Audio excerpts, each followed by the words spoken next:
Hi, FC version 1 with Pulsar 180യുടെ carburettor. Let's crack this thing out. Well, വർത്താണോ അല്ലയോ?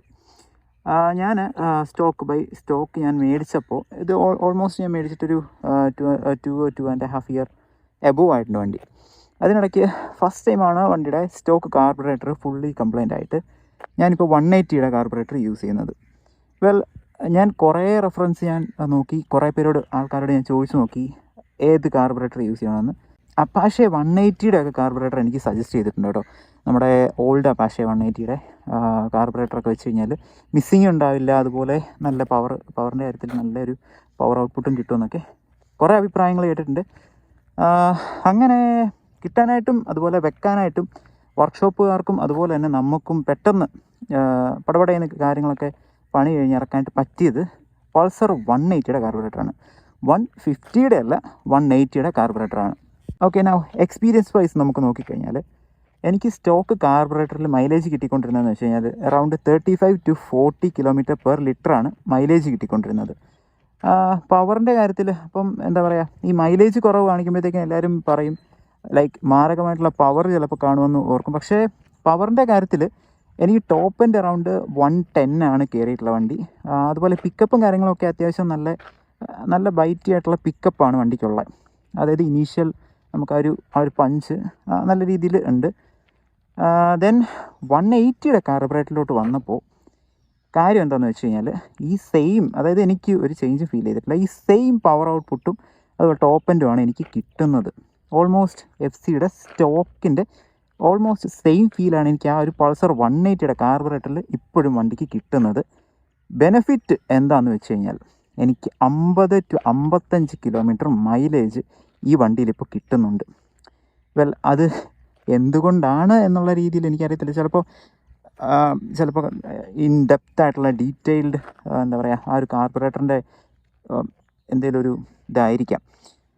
But 180യുടെ carburettor വെച്ച് കഴിഞ്ഞാലുള്ളൊരു നല്ലൊരു ബെനിഫിറ്റ്, നല്ല രീതിയിൽ ട്യൂൺ ചെയ്ത് വെക്കാവുന്നൊരു എന്താ പറയുക, വർക്ക്ഷോപ്പുകാരുടെ കൊണ്ട് കൊടുത്തു കഴിഞ്ഞാൽ ഈ സാധനം ഒരു 50 to 55 km FCയിൽ മൈലേജ് കിട്ടും. അതുപോലെ തന്നെ നിങ്ങൾക്കൊരു ടോപ്പ് എൻഡ് 110 മാക്സിമം 110 ഹൈവേയിലും ഒക്കെ സുഖമായിട്ട് ടോപ്പ് എൻഡ് എടുക്കാനായിട്ട് പറ്റും. പിന്നെ ഇനീഷ്യൽ പിക്കപ്പ് 0 to 80, 0 to 90 നല്ല ക്വിക്കാണ്, അത്യാവശ്യം നല്ല രീതിയിൽ ക്വിക്കാണ് വണ്ടി. 0 to 90 ഒക്കെ കയറാനായിട്ട് 180യുടെ ആ ഒരു കാർബറേറ്റർ കേട്ടോ. സോ അതൊക്കെയാണ് 180യുടെ കാർബറേറ്റർ വെച്ചിട്ട് എനിക്ക് വന്നിട്ടുള്ള ഒരു മാറ്റങ്ങളും കാര്യങ്ങളൊക്കെ. മിസ്സിങ്ങിൻ്റെ ഭാഗം എനിക്ക് പറയാം. യെസ്, ഈ വണ്ടിക്ക് കൂടുതലുള്ളൊരു സംഭവമാണല്ലോ മിസ്സിങ് വൈസ് നോക്കിക്കഴിഞ്ഞാൽ സ്റ്റോക്ക് കാർബറേറ്ററിൽ അത്യാവശ്യം വണ്ടി ഓടി കഴിയുമ്പോഴത്തേക്കിനും മിസ്സിങ് വരാറുണ്ട്. കാര്യം നമ്മുടെ വണ്ടിയുടെ ടാങ്കിൻ്റെ നമ്മുടെ ഒരു പെട്രോളിൻ്റെ ആ ഒരു ഗ്യാപ്പിൻ്റെ മുകളിൽ അത്യാവശ്യം നല്ലൊരു ഗ്യാപ്പുണ്ട് അതിനിടയ്ക്ക്. ആ ഗ്യാപ്പിലൂടെ വെള്ളം ഇറങ്ങിയിട്ട് കാർബറേറ്ററിൽ ചെന്നിട്ട് കാർബറേറ്റർ കംപ്ലൈൻ്റ് ആയിട്ട് അങ്ങനെയാണ് ഒട്ടുമിക്ക തവണയും മിസ്സിങ്ങിൻ്റെ കേസിൽ സംഭവിക്കാറുള്ളത്. സോ നമുക്ക് എന്നാ ചെയ്യാൻ പറ്റുന്നത് വെച്ച് കഴിഞ്ഞാൽ അത്യാവശ്യം നല്ല ലുക്കുള്ളൊരു ടാങ്ക് കവർ, വെൽ നമുക്ക് ഈ ടൂറൊക്കെ പോകാൻ നേരത്ത് വെക്കുന്ന ടൈപ്പ് ഒരു ചെറിയ ബാഗും കാര്യങ്ങളൊക്കെ ഉള്ള ടൈപ്പ് ടാങ്ക് കവർ കിട്ടും. അത് യൂസ് ചെയ്യാനായിട്ട് എനിക്ക് വർക്ക്ഷോപ്പുകാർ റെക്കമെൻഡ് ചെയ്തായിരുന്നു.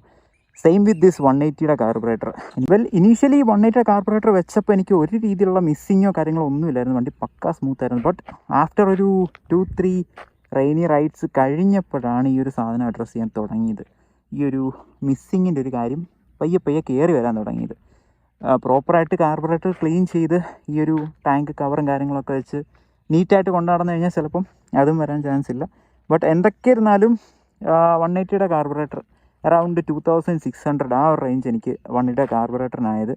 ആ ഒരു പ്രൈസിന് വർത്താണ്. ഇതിൻ്റെ സ്റ്റോക്ക് കാർബറേറ്ററിൻ്റെ റേറ്റ് എന്ന് പറഞ്ഞു കഴിഞ്ഞാൽ അറൗണ്ട് 5K 6K ആ ഒരു റേറ്റിന് ഇടയ്ക്കാണ് ഇതിൻ്റെ സ്റ്റോക്ക് കാർബറേറ്ററിൻ്റെ റേറ്റ്. അത് വെച്ച് നോക്കിക്കഴിഞ്ഞാൽ പകുതി പ്രൈസിന് സെയിം പെർഫോമൻസും എക്സ്ട്രാ മൈലേജും 180യുടെ കാർബറേറ്റർ പ്രൊവൈഡ് ചെയ്യുന്നുണ്ട്. അതൊക്കെയാണ് FCയുടെ ആ ഒരു കാർബറേറ്റർ ചേഞ്ച് ചെയ്ത് കഴിഞ്ഞിട്ട് എനിക്ക് തോന്നിയിരിക്കുന്ന ഒരു ഫീലൊക്കെ കേട്ടോ. വെൽ, സ്റ്റോക്ക് കാർബറേറ്ററിൻ്റെ ഫീലൊന്നും വേറെ തന്നെയാണ്. കാരണം ആ ഒരു ഇനീഷ്യൽ പഞ്ചും പിക്കപ്പും ഒക്കെ ആ ഒരു സാധനത്തിന് കുറച്ചുകൂടെ ബെറ്ററായിട്ട് നമുക്ക് തോന്നിയിരിക്കാം. അത് ഡിപ്പെൻസ് അപ്പോൺ എന്താ പറയുക, ഓടിക്കുന്ന ആൾക്കാരുടെ ഒരു ടോൺ പോലൊക്കെ തന്നെ ഇരിക്കും. വെൽ, ഇതൊക്കെയാണ് വണ്ടിയുടെ കാർബറേറ്റർ ചേഞ്ച് ചെയ്തിട്ടുള്ള എനിക്ക് മേജറായിട്ടുള്ള ചേഞ്ചസ് തോന്നിയിട്ടുള്ളത്. വെൽ, എന്തൊക്കെയാണ് വേറെ സംശയങ്ങൾ എന്തെങ്കിലുമൊക്കെ ഉണ്ടെങ്കിൽ ഉറപ്പായിട്ടും ജസ്റ്റ് ഒന്ന് കമൻറ്റ് ചെയ്താൽ മതി. ഞാൻ ഉറപ്പായിട്ടും അതിനെപ്പറ്റി ഡീറ്റെയിൽ ആയിട്ടുള്ള ബാക്കി എന്തൊക്കെയാണ് വീഡിയോസ് വേണ്ടതെന്ന് വെച്ച് കഴിഞ്ഞാൽ അത് ചെയ്തിടാവുന്നതാണ്. ഇപ്പം ഏറ്റവും കൂടുതൽ ആസ്ക് ചെയ്തിരിക്കുന്നത് ഈ ഒരു കാർബറേറ്ററിൻ്റെ ഇഷ്യൂ ആയിരുന്നു. So hope you guys like the video. ഇതുപോലെ FC കാർബറേറ്റർ ചേഞ്ച് ചെയ്യാനായിട്ടുള്ള ഏതെങ്കിലും ഫ്രണ്ട്സ് ഉണ്ടെങ്കിൽ അവർക്കൊന്ന് ഷെയർ ചെയ്ത് കൊടുത്തേക്കുക. And don't forget to subscribe the channel. Okay, see you in next video. By.